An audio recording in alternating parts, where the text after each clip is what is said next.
वो तेल डालते डालते जब डाल रही थी तो दिया बुझ गया। तो वो तो अपना काम करती रही, वो बाहर आ गया ग्रंथ को लेके और देखा चांदनी रात है, तो उसने देखा ध्यान से, हाँ पूरा हो गया, भगवान का धन्यवाद करने लगा। इतने में दिए में तेल डालकर दिया जला दिया अंदर झोपड़ी में जिसमें रहते थे, और उसने यूं झांक कर देखा कि स्त्री है, वो तेल डाल रही है, उसको अभी अभी मैं मिलकर भी आया हूं। तो उसने कहा, देवी आप कौन हैं? अब सोचिए जरा, इतने वर्षों तक जिसके पास बैठकर, जिसके लिए अपना पूरा समय दे दिया, शरीर उसने उस काम के लिए लगा दिया, क्या पति पत्नी में बस यही है? बहुत सी चीजें होती हैं, उनका सब त्याग किया, इतनी समर्पिता रही। तो जब उसने पूछा कि देवी आप कौन है, तो उसके दिल पर क्या बीती होगी। तो उसके अंदर का गुबार उसकी आंखों में आ गया और वो 2 आंसू ढलक कर उसके गालों पर आ गए। तो उसको लगा कि ये रो रही है। तभी उसने रूंधी आवाज में कहा, स्वामी मैं आपकी पत्नी भामती हूं। क्या बात। क्या सुनकर वाचस्पति को लगा, ओहो, इतने वर्षों तक ये जो ग्रंथ है मैं लिख रहा था, उसके लिखने में कोई भी बाधा ना आए, उतना त्याग आपने मेरे लिए कर दिया।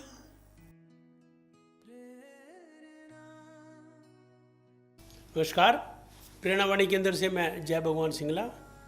प्रसर जी, आपका इस एपिसोड में स्वागत है। जी धन्यवाद। प्रसर जी, कई बार ऐसी चीज़ें होती है ना, वो कहीं ना कहीं जैन में घूमती रहती हैं। जी। एक ऐसी बात मेरे दिमाग में घूम रही है, एक चरित्र था, मेरे को नाम नहीं याद आ रहा उसका, उसने शंकराचार्य जी के भाष्य पर अपनी पत्नी का नाम ऐसा कुछ किया था। वो जी, क्या जी, जी, क्या जी, था जी, वो? जी, आप फिर बिल्कुल भामती की बात सोच रहे हैं आप। ठीक है, ठीक है, ये तो कमाल है डॉक्टर साहब। ये आपने जो आज पूछा है, ये बड़ा भावुक, बहुत मतलब संवेदन, सब जो बिल्कुल कठोर हृदय है ना, उनको भी, उनकी भी आंखों में ना आंसू आ जाएंगे। क्या बात। इतना जबरदस्त। देखो, तत्व ज्ञान की के शिखर पर जो व्यक्ति है वो शुष्क हो जाता है, परंतु भामती जिसका आप जिक्र कर रहे हैं, वो एक उनकी उस महिला के पति का नाम था वाचस्पति मिश्र। और वाचस्पति मिश्र इतने बौद्धिक थे, इतने जबरदस्त दार्शनिक। ये 8वीं 9वीं सदी में, यानी कि 800, इस पूरा तो नहीं इन चीज़ों में मतलब इतिहासज्ञ बता सकते, पर जो अनुमान लगाया जाता है वो है 880 ईस्वी में उनका जन्म हुआ। बिहार में जो मिथिला प्रदेश है, जी जी जी, हाँ, उसमें एक मधुबनी और ये जो पूरा इलाका है, उसके एक छोटे से गांव में उनका जन्म हुआ। और वो लगभग 80 से भी ज़्यादा वर्ष जिए हैं। लोग तो ऐसा भी कहते हैं कि वो 100 वर्ष से भी पार हुए हैं, शतक उनका लग गया था। वो डॉक्टर साहब, ये जो एरिया है ना, वो ऐसा बोलते हैं कि उन दिनों में, क्योंकि उससे पहले मगध वगैरह का जो राज्य था वहीं हुआ था, बिहार में ही था सब चीज़ें जी। वो इतना ज़बरदस्त वहाँ का लोगों का बौद्धिक स्तर बढ़ गया था आपस में चर्चा से, एक वातावरण से, कि पूरे विश्व में वो जो जगह है वो न्याय के लिए, दर्शन के लिए, तर्क के लिए इतनी ख्याति उसकी बढ़ गई थी। उसी में, उन्हीं दिनों की बात है, उसी में ये वाचस्पति मिश्र हुए। हुआ क्या, जब ये 8-10 साल के थे ना, तो इनको वो पुस्तकें मिली शंकराचार्य की, सांख्य दर्शन की, न्याय दर्शन की। जिस पाठशाला में ये जाते होंगे वहाँ रखे होंगे भोजपत्रों पर लिखे हुए। इसकी बड़ी जिज्ञासा हुई और इन्होंने मन बना लिया कि मैं तो वेद और उपनिषदों के ऊपर कुछ ना कुछ भाष्य और टीका लिख कर ही जाऊंगा। वहीं से जब ये 16-17 साल का था, 16 से भी पहले का, तो इसके पिताजी बड़े चिंतित हुए कि सारा दिन किताबों में लगा रहता है, इसकी शादी कर दो। और शादी हुई भी नहीं थी, पिताजी चल बसे, बची माँ, अकेला ही था। इसकी माँ सोचने लगी कि इसके पापा तो बोल के गए थे और अब तो करनी पड़ेगी जल्दी ही। पास के गांव में एक पंडित जी थे, उनकी लड़की थी बड़ी विदुषी। उसको लगा कि मेरा बेटा भी पढ़ाई लिखाई में है, उसकी बेटी को ज़रा वो, तो उसने कहा बेटा ऐसे से करके वो लड़की है पास के गांव में और तेरी शादी उसके। नहीं नहीं नहीं, मुझे तो माताजी पढ़ना है, मैं नहीं शादी वादी करूँगा। उन्होंने नहीं, तेरे पिताजी की ये अंतिम इच्छा थी और मैं तो पूरा करूँगी। तो वो चुपचाप, उनके पड़ोस में तो था ही गांव, उस गांव में चला गया और पंडित जी को बोला कि देखिए, आप अपनी बेटी का विवाह मेरे साथ यदि करोगे मेरी माँ के कहने से, तो आपकी बेटी सुखी इसलिए नहीं रहेगी कि मेरा तो सारा दिन ध्यान उसमें रहेगा। तो वो बड़ा पारखी था पंडित जी जो थे, उसको लगा कि इतना अच्छा विद्वान यदि मेरा दामाद अच्छे विचार इस उम्र में, हाँ, और यदि मेरा दामाद बनेगा तो ये तो अच्छी बात है। और उसने कहा कोई बात नहीं बेटा, तू एक बार शादी कर ले, हमारी लड़की तेरे पढ़ाई में कुछ भी विघ्न बाधा नहीं डालेगी, तेरी हाँ सहायता ही करेगी। तो चलो जी, शादी हो गई। पर उसने जो ध्येय था, पहले तो सबसे पहले उसने न्याय के ऊपर वार्तिक लिखा। इनसे पहले मंडन मिश्र हुए थे एक, तो उनकी किताब थी विधि विवेक, उसके ऊपर उन्होंने टीका लिखी न्याय वर्णिका नाम से।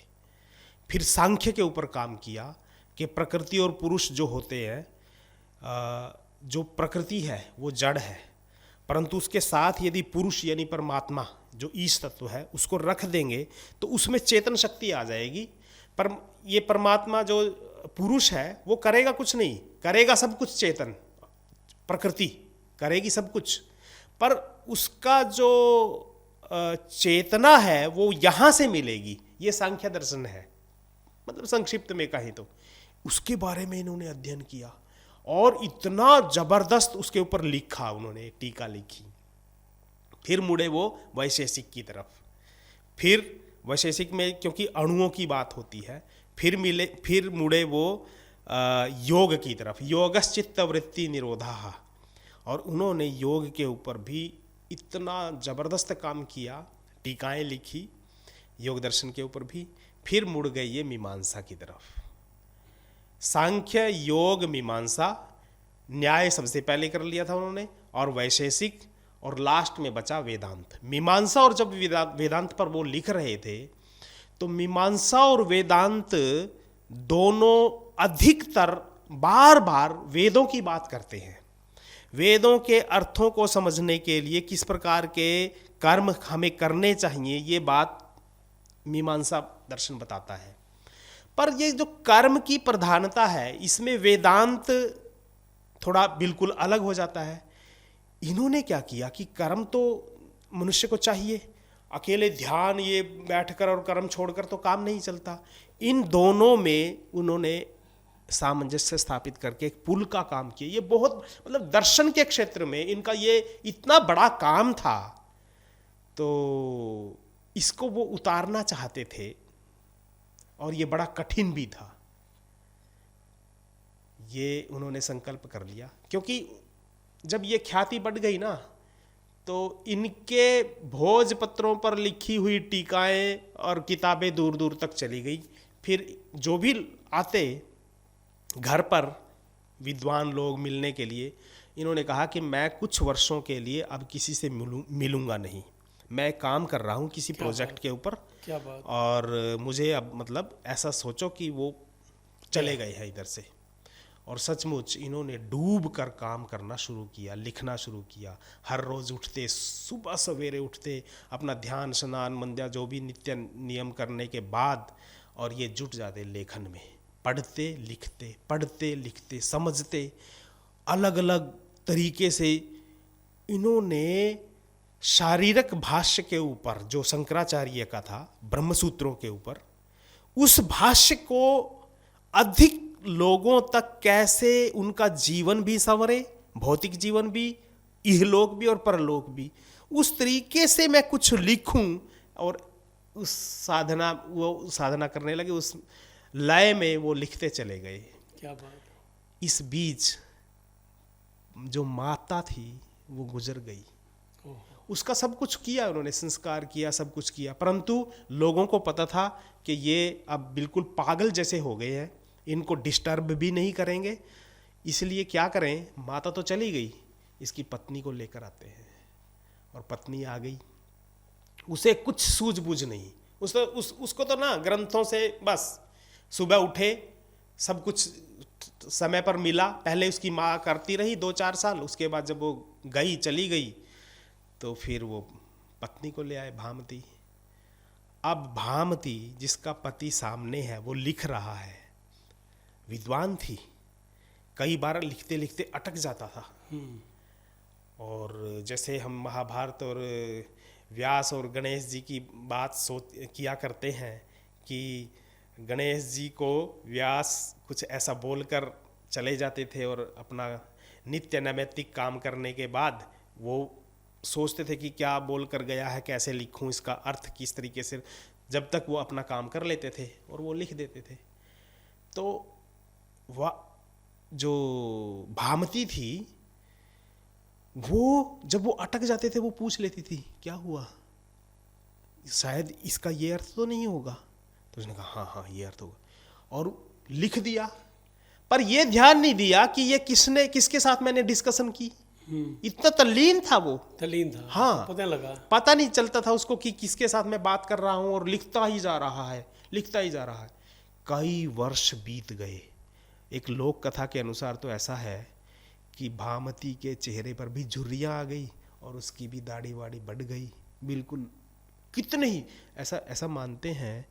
कुछ प्रमाण तो इन बातों का नहीं है, कुछ लोग तो कहते हैं 9 साल लगे थे, कुछ लोग कहते हैं 30 साल लगातार काम किया, वो लिखते रहे। तो एक दिन लास्ट की बात है, एक दिन दिया होता था ना, उसमें तेल भी डालना, रात को भी वो लिख लेते थे सारा। अच्छा, कभी कभी जैसे वो सोने लगते, बिस्तर लगा दिया भामती ने, थक गए सारा दिन के, नींद आ गई, और नींद में भी वही चलता था, एकदम उठ गए। तो उठे तो उठकर देखा दिया जल रहा है, और लेखनी से लिखना शुरू कर दिया। जो ध्यान आई थी बात, कभी भूल ना जाऊं, लिख दिया और फिर सो गए।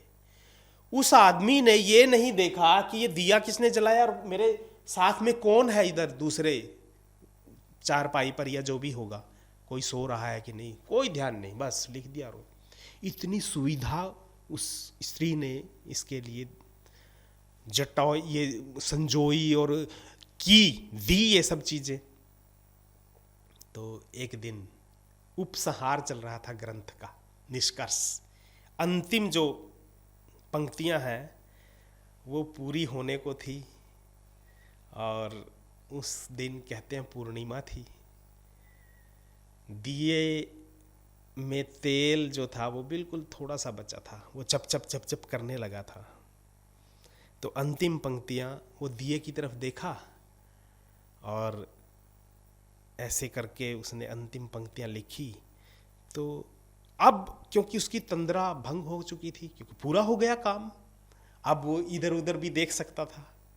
जब वो अंतिम पंक्तियां लिख रहा था तो देखा जो दिया था उसमें तेल डाल रही है, कोई औरत है। तो उसको लगा कि औरत तेल डाल रही है। फिर उसने वो अंतिम पंक्ति पूरी कर दी, और वो तेल डालते डालते जब डाल रही थी तो दिया बुझ गया। तो वो तो अपना काम करती रही, वो बाहर आ गया ग्रंथ को लेके, और देखा चांदनी रात है, तो उसने देखा ध्यान से, हाँ पूरा हो गया, भगवान का धन्यवाद करने लगा।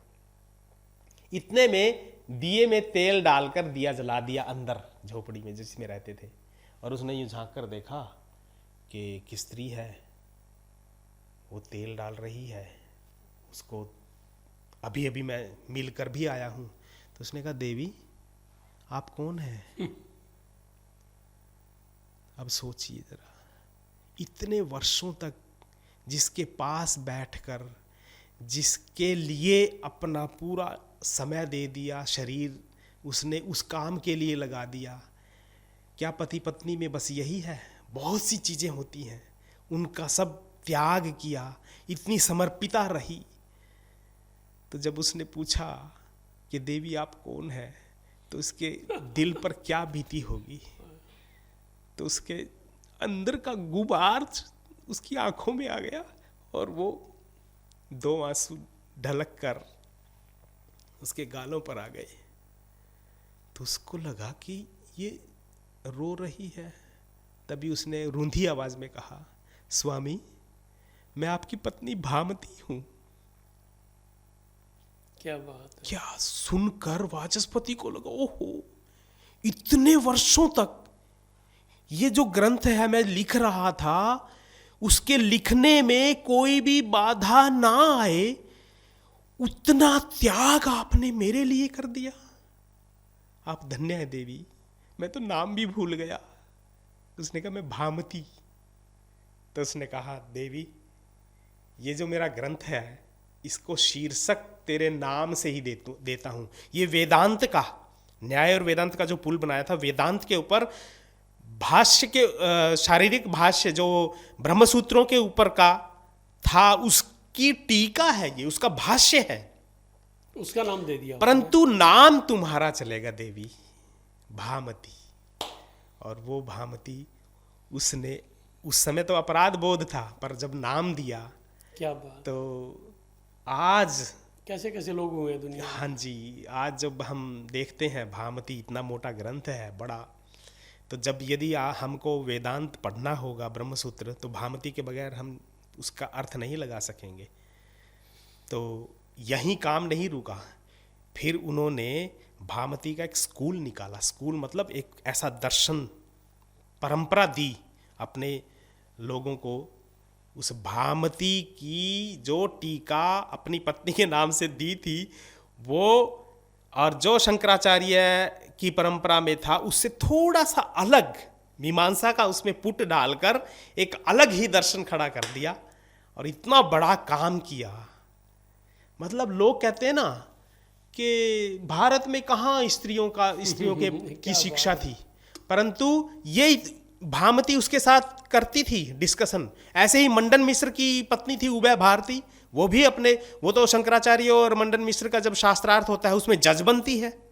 तो जो लोग ऐसा बोलते हैं ना कि स्त्रियों का ये, अरे स्त्री यहाँ समर्पिता भी रही है और विदुषी भी रही है, सदा से रही है। हाँ जी, हाँ जी। तो आज तो आज के जमाने ने तो साबित ही कर दिया। हाँ जी, हर एक फील्ड में टॉप पर जो है ना, बिल्कुल वो हमारी लड़कियां जा रही है, महिलाएं जा रही है। तो प्रसन्न जी, आपने हमारी बहुत बड़ी, मेरी ही नहीं, मेरे जैसे बहुत से ऐसे अज्ञानी होंगे जिनकी जिज्ञासा थी, आपने उनकी जिज्ञासा को शांत कर दिया, वो भी बड़े रोचक ढंग से। आपका बहुत बहुत धन्यवाद।